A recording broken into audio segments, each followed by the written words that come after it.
Load up your PC, PS4 or Xbox. The SnowRunner Phase 2 Yukon update is now here. And that's what this video is about.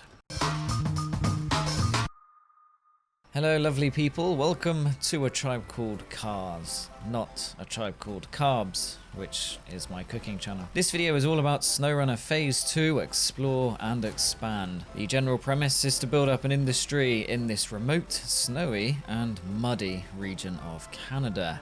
Hopefully you've all had enough counselling to cope with the Amandra PTSD, because Canada is by no means easy.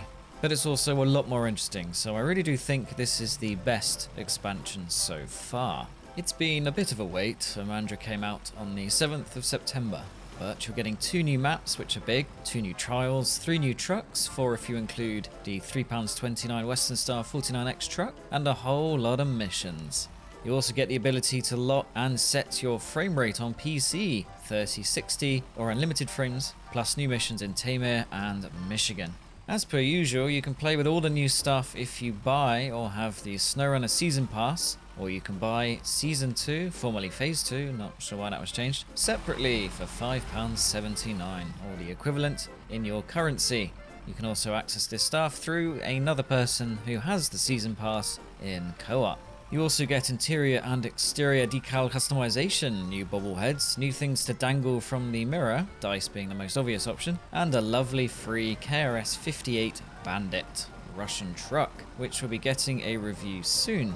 Spoiler alert! It's great. If you're struggling to get SnowRunner going, once you've downloaded the update, 14.4 gigabytes in my case, you need to reinstall the Season Pass and Season 2 updates from the store. These are small files, so will be far quicker than the main update to download. Once done, quit the game and load it up. Now you should see Yukon as an option within the global map. Can't miss it, glowing indicator and all. There are 2 garages. The second in Big Salmon Peak is pretty easy to get. In fact, I managed the journey in this very video in 11-ish minutes, so I'll leave it running. Also check out my garage guide. I've done a lot of PTS videos already, such as with the Mighty Cat TH357AG telehandler, a truly epic and fun scout, and also my favourite bits about the update.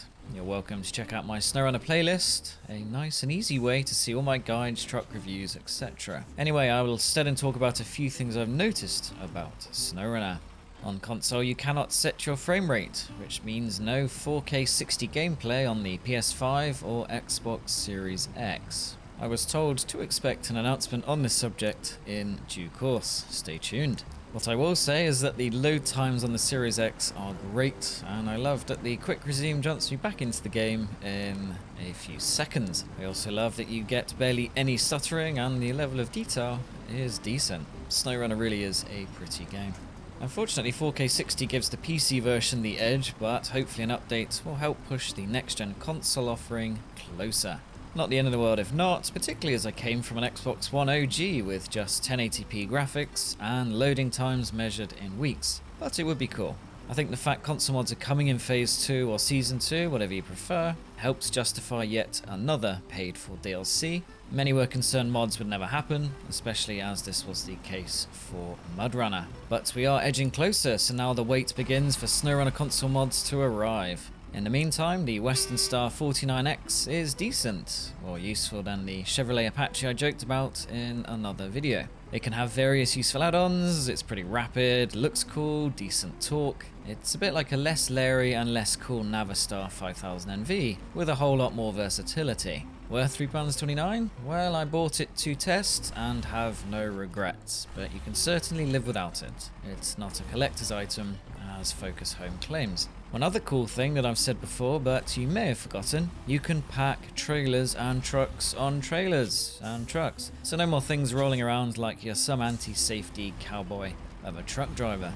Anyway, I just wanted to let you know Yukon, which is classed as North America in SnowRunner because Continent, sorry Canada, is here, so go download and play until your eyes bleed. Actually, don't do that. I need them so you can watch more of my videos. And on that note, thank you for watching, subscribe and like. I'll let the rest of my gameplay run as I said before. This is a really speedy way to get to the second map and requires no bridge repairs or anything like that. Most trucks should be able to handle it, just don't skimp on the winch range for the last river bit. I also end up getting the best engine for the KRS-58 Bandit. So if you want to see that, watch the whole thing. Anyway, I shall see you in the next video. Take care, bye.